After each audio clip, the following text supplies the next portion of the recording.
दोस्तों, हमारे YouTube channel पर आपका स्वागत है। आज हम उस विषय के बारे में बात करेंगे जिस पर कई खाड़ी देशों में बहुत बड़ा उठाव चल रहा है। कई जगहों पर एक प्रोटेस्ट चल रहा है जो उस घटना के ख़िलाफ़ है जो अभी फ्रांस में हुई।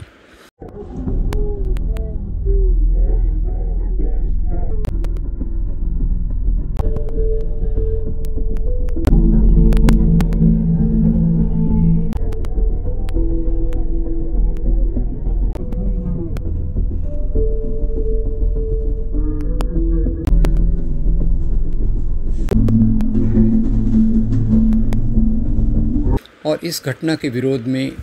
फ्रांस की चीज़ों का बायकॉट करना और फ्रांस का बहिष्कार करने की बातें कुछ देशों में चल रही हैं। घटना यूँ हुई कि फ्रांस में अभी जो चार्ली हेब्डो कार्टून्स, अब चार्ली हेब्डो कार्टून्स के बारे में आपको बता दूं, 2015 में ये कार्टून चार्ली हेब्डो नाम की पत्रिका में छापे गए। इनमें इस्लाम को आतंकवाद से जोड़ा गया था। इसके विरोध में, इसका विरोध दर्शाने के लिए दो लोगों ने चार्ली हेब्डो के ऑफिस पे हमला किया जिसमें 12 कार्टूनिस्ट मारे गए। इस कार्टूनिस्ट के मर्डर का केस अभी फ्रांस की अदालतों में चालू हो रहा है और उसके मौके पर चार्ली हेब्डो ने उन कार्टून्स को फिर से प्रकाशित किया। उसी के साथ साथ दूसरी घटना ये हुई कि फ्रांस के एक स्कूल में एक शिक्षक ने, सैमुअल पैटी ने, अपनी क्लास में फ्रीडम ऑफ एक्सप्रेशन, अभिव्यक्ति की स्वतंत्रता के बारे में चर्चा करनी चाहिए और उन्होंने क्लास में कहा कि जो भी मुस्लिम स्टूडेंट हैं वो अगर चाहें तो क्लास को छोड़ सकते हैं, क्योंकि मैं कुछ ऐसा बताना चाह रहा हूं जो चार्ली हेब्डो के कार्टून्स के बारे में है। खैर, उन्होंने उन कार्टून्स को दिखाया और उसके बाद एक 18 साल के उग्रवादी मुसलमान ने, जो रशिया के मूल का था, उन्होंने सैमुअल पैटी की हत्या कर दी। अब ये सैमुअल पैटी की हत्या करने के बाद फ्रांस के राष्ट्रपति ने कहा कि उग्रवादी इस्लाम के नाम की राजनीति, इस्लामत्व के ख़िलाफ़ फ्रांस संघर्ष करने के लिए प्रतिबद्ध है और वो सैमुअल पैटी के साथ पूरी संवेदना के साथ खड़े हैं। अब इसके जवाब में टर्की के राष्ट्रपति एर्डोगन ने कहा कि फ्रांस के राष्ट्रपति के बारे में एक आपत्तिजनक बात की और उसके जवाब में फ्रांस के राष्ट्रपति ने अपने राजदूत को टर्की से वापस बुला लिया। तो ऐसी बहुत सारी घटनाएं हो रही हैं और जिसमें ईश निंदा, जिसे अंग्रेज़ी में कहते हैं ब्लास्फेमी, और काफिर, जिसे अंग्रेज़ी में एपोस्टेट कहते हैं, इसके बारे में एक फिर से विवाद और चर्चा चालू हो गई है। इसी पर भारत के एक संगठन मुस्लिम्स फॉर डेमोक्रेसी, इसमें भी एक चर्चा हुई थी। उस चर्चा के आधार पे मैं आपको कुछ बातें आपके साथ रखना चाहता हूँ। मुख्य रूप से ये जो ईश निंदा का कानून है, जिसको अंग्रेज़ी में ब्लास्फेमी कहते हैं, इसमें जो भी व्यक्ति ईश्वर की, मोहम्मद साहब की आलोचना करे उसे मृत्युदंड देने का प्रावधान है। वैसे अलग अलग प्रकार से ईश निंदा के कानून करीब 71 देशों में हैं। इनमें से 6 देशों में, पाकिस्तान, अफ़गानिस्तान, ईरान, सोमालिया में इनके लिए मृत्युदंड का प्रावधान है। और आपको याद होगा, पाकिस्तान में ही एक आसिया बीवी नाम की ईसाई महिला पर ईश निंदा का आरोप लगा, उन्हें मौत की सज़ा हुई और उसका विरोध करने के लिए सलमान तासीर, जो पाकिस्तान के पंजाब के गवर्नर थे, उनकी हत्या इसलिए कर दी गई कि सलमान तासीर ने इस कानून का विरोध किया। उन्होंने आसिया बीवी के साथ अपना समर्थन जताया। खैर, बाद में आसिया बीवी को इस मृत्युदंड से बरी कर दिया गया और आजकल शायद वो पाकिस्तान छोड़कर किसी और देश में रह रहे हैं। अब ये ईश निंदा में ऐसा जो कानून लाया गया है, वे पिछले कुछ 15-20 सालों में ज़्यादा मजबूत हुआ है। अब वैसे देखा जाए तो इस्लाम के इतिहास में जब तक मोहम्मद साहब ज़िंदा थे तो इस प्रकार का कोई कानून अस्तित्व में नहीं था। ये कानून कि भाई जो भी मोहम्मद साहब की आलोचना करेगा उसे दंड दिया जाएगा, ये कानून 9वीं शताब्दी की शुरुआत में अब्बासिद एम्पायर से आया। अब्बासिद एम्पायर में जो शासक परिवार था वो अपना अधिनायकत्व, वर्चस्व समाज पर मजबूत करना चाहता था और वो मजबूत करने के लिए उसने ईश निंदा के इस कानून को लागू किया। बाद में इस खैर मोहम्मद साहब के खुद के अगर हम जीवन में देखें तो कई चीज़ें हमको देखने को मिलती हैं, और उसमें दो मैं ख़ास तौर से इस्लामिक विद्वानों का यहाँ हवाला दूंगा। एक भारत के जो एक मशहूर इस्लामिक विद्वान जो जिन्हें लिबरल भी कहा जा सकता है, डॉक्टर असगर अली इंजीनियर, वो बताते हैं कि मोहम्मद साहब खुद बहुत एक आध्यात्मिक प्रवृत्ति के थे और वो बदला लेने में विश्वास नहीं रखते थे। वो यहाँ तक कहते थे अगर किसी ने कोई गुनाह किया है तो उसकी सज़ा देने वाला अल्लाह है। और इसी बात को ले जाते हुए आगे एक दूसरी इस्लामिक विदुषी डॉक्टर ज़ीनत शौकत अली भी कहती हैं कि इस कुरान में इस प्रकार की सज़ा का कोई प्रावधान नहीं है, हिंसा का कोई प्रावधान नहीं है, आलोचना करने वाले की या जो लोग इस्लाम में नहीं मानते उसके खिलाफ़ हिंसा करने का कोई प्रावधान नहीं है, क्योंकि कुरान में, इस्लाम में ये बात कही है कि मेरे लिए मेरा धर्म, आपके लिए आपका धर्म, यानी धर्म के मामले में कोई ज़बरदस्ती नहीं हो सकती। तो खैर ये दो विद्वानों की बात मैं आपको, विद्वान और विदुषी की बात आपको बता रहा हूँ। उसी के साथ साथ डॉक्टर असगर अली इंजीनियर मोहम्मद साहब के जीवन की एक बहुत प्यारी घटना का वर्णन करते हैं। वो बताते हैं कि एक बार मोहम्मद साहब अपने जीवन में जब थे तो वो एक रास्ते से जाते थे और उस रास्ते पर जाते थे तो एक घर के नीचे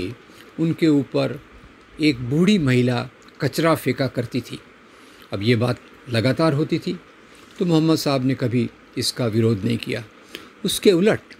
जब एक दिन वो जा रहे थे तो ऊपर से वो कचरा नहीं आया तो वो बड़ी चिंता से उस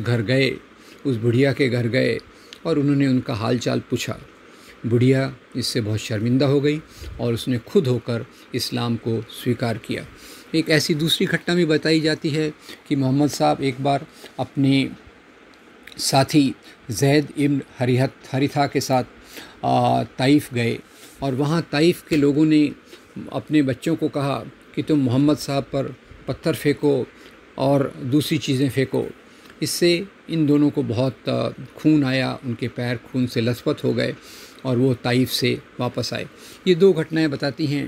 कि मोहम्मद साहब के खुद के जीवन में बदला लेने की, किसी को आलोचना के लिए दंड करने का कोई प्रावधान नहीं था। वास्तव में देखा जाए तो ये ब्लास्फेमी का कानून जो है पिछले कुछ सालों में मजबूत हुआ है और ख़ास तौर से ये खाड़ी के देशों में, गल्फ़ कंट्रीज़ में और वेस्ट एशिया के देशों में ये ज़्यादा हुआ है। मेरी समझ ये है कि जब से 9/11 की घटना हुई, 9/11 आपको याद होगा कि 2 एरोप्लेन वर्ल्ड ट्रेड सेंटर की बिल्डिंग से टकराए और उसके साथ करीब 3000 बेगुनाह लोग मारे गए। और उसके बाद अमेरिका ने अपने प्रचार माध्यमों से आतंकवाद को इस्लाम से जोड़ दिया और उसके बाद में अमेरिका ने मध्य एशिया के, वेस्ट एशिया के तेल के कुओं पर कब्ज़ा जमाने के लिए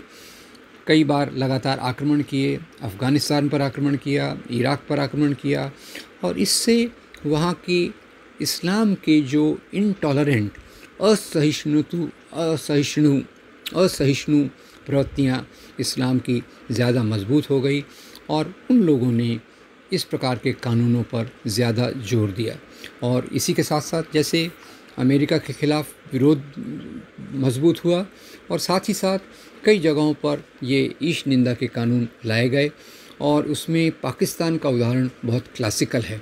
बहुत समझने लायक है कि पाकिस्तान का इस्लामीकरण ज़िया-उल हक़ के ज़माने से बढ़ गया और ज़िया-उल हक़ ने अपनी सत्ता को, अपनी डिक्टेटरशिप को मजबूत करके समाज के तबकों पर अपना नियंत्रण जमाने के लिए ब्लास्फेमी के कानून के लिए मौत की सज़ा का प्रावधान किया। इसमें कोई उनकी इस्लाम की जो समझ थी वो समझ से अलग, वो सत्ता के साथ इसका उपयोग करना चाहते थे, वो सत्ता के लिए इसका उपयोग करना चाहते थे और उसीलिए उन्होंने इस प्रकार के कानून को अपने देश में प्रेरित किया। वैसे देखा जाए तो 9/11 के बाद से दुनिया में जो चीज़ें हुई इसका वर्णन मैं अपने दूसरे वीडियोस में लगातार कर रहा हूं और मैंने ये बताने की कोशिश की है कि 9/11 के बाद अमेरिका की नीतियां जो ख़ास तौर से वेस्ट एशिया के तेल के संसाधनों पर कब्ज़ा करना चाहती हैं, उसके बाद से इंटॉलरेंट असहिष्णु प्रवृत्तियाँ इस्लाम में ज़्यादा मजबूत हुई हैं। उसका कारण क्या है? कारण ये है कि अमेरिका ने वो जो सलाफ़ी वर्जन ऑफ इस्लाम के साथ पाकिस्तान के कुछ मदरसों में एशिया के मुसलमानों को इंडोक्ट्रिनेट किया, उनका ब्रेन वॉश किया और उसमें उन्होंने काफिर शब्द का काफ़ी इस्तेमाल किया। अब काफिर वैसे देखा जाए तो इस्लाम की परंपरा के हिसाब से काफिर का मतलब होता है सच्चाई को छुपाने वाला, पर इन्होंने जो प्रकार से इसको कहा कि काफिर यानी जो जिसके विचार हमसे नहीं मिलते वो काफिर है, तो उसमें गैर मुसलमान तो आ गए, पर मुसलमानों का भी वो तबका जो इनके विचारों से, शासकों के डोमिनेटिंग लोगों के विचारों से जो मतभेद रखता है, उन्हें भी काफिर कहा जाता है और उन्हें भी सज़ा देने का प्रावधान है। जैसे आज देखा जाए तो पाकिस्तान में काफिर के नाम पर जिनको सज़ा दी जा रही है उसमें अहमदिया, शिया, ये जो इस्लाम मानने वाले लोग हैं इन पर बड़ा प्रभाव है, और जो गैर मुसलमान हैं, हिंदू और क्रिश्चियन, उस पर भी इसका बड़ा प्रभाव है। तो ये काफिर शब्द जिसको अंग्रेज़ी में एपोस्टेट कहा जाता है, इसका जो आज का उपयोग हो रहा है वो मेरे ख्याल से और इस्लामिक जो स्कॉलर्स हैं उनके हिसाब से मोहम्मद साहब के विचारों से मेल नहीं खाता। ये तो एक वो प्रकार के विचार हैं जो सत्ता को मजबूत करने के लिए कुछ लोग इन चीज़ों का इस्तेमाल अपनी राजनीति में करते हैं और उसके आधार पे समाज पर एक संकीर्णता लाने की कोशिश करते हैं। जहाँ तक इस्लाम का सवाल है, ये मानवतावाद के साथ खड़ा है, ये अपने पड़ोसी के खाने पीने के ख्याल रखने के बारे में करता है, प्रेम की बात करता है, अहिंसा की बात करता है, सद्भावना की बात करता है, और उसमें इस प्रकार के प्रभाव जो लाए गए हैं 9/11 की घटना के बाद से, वो अमेरिकन एफ़र्ट्स, अमेरिकन कोशिशें जो थी उसका भी एक प्रभाव इसमें देखता है। तो इसमें दो चीज़ें हैं जिसके कारण ईश निंदा, ब्लास्फेमी, एपोस्टेट, काफिर, ये दो शब्दों का दुरुपयोग आज जो हो रहा है उसके पीछे एक संकीर्णता है। एक तरफ से इसका शुरुआत उन प्रवृत्तियों ने किया जो अपने देश में शासन करके अपने शासन को मजबूत करने के लिए इन शब्दों का इस्तेमाल करते हैं। तो आज एक कठिन परिस्थिति में हम देख रहे हैं कि कितनी जगहों पर फ्रांस के राष्ट्रपति का विरोध हो रहा है, फ्रांस की चीज़ों को बायकॉट किया जा रहा है, और इसमें सोचने की बात यह है कि सैमुअल पैटी की जो हत्या की गई वो पूरी तौर से निंदनीय है। और इस्लामिक स्कॉलर्स की बात माने और मुस्लिम्स फॉर सेकुलर डेमोक्रेसी की बात माने तो इस प्रकार की हिंसा का इस्लाम में कोई स्थान नहीं है। तो मैं उम्मीद करता हूँ कि इस्लाम की एक सही समझ लोगों तक आएगी और वो एक दुनिया में शांति जो इस्लाम का उद्देश्य है उसके लिए काम करके जो मोहम्मद साहब के सिद्धांत हैं उन सिद्धांतों को मजबूत करके एक अच्छी दुनिया बनाकर जिसमें सभी धर्म के लोग,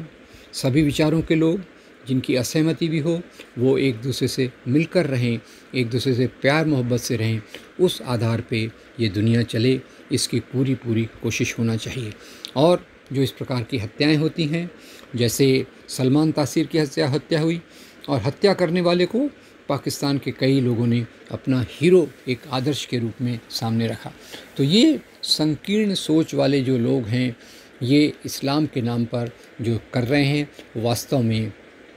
इस्लाम से जुड़ा हुआ नहीं है, और इसके पीछे भी साम्राज्यवादी जो राजनीति है, तेल के कुओं पर कब्जा जमाने वाली राजनीति है, उसका भी पूरा विरोध होना चाहिए। इसको समझकर जो इन देशों में लोकतंत्र को बढ़ावा,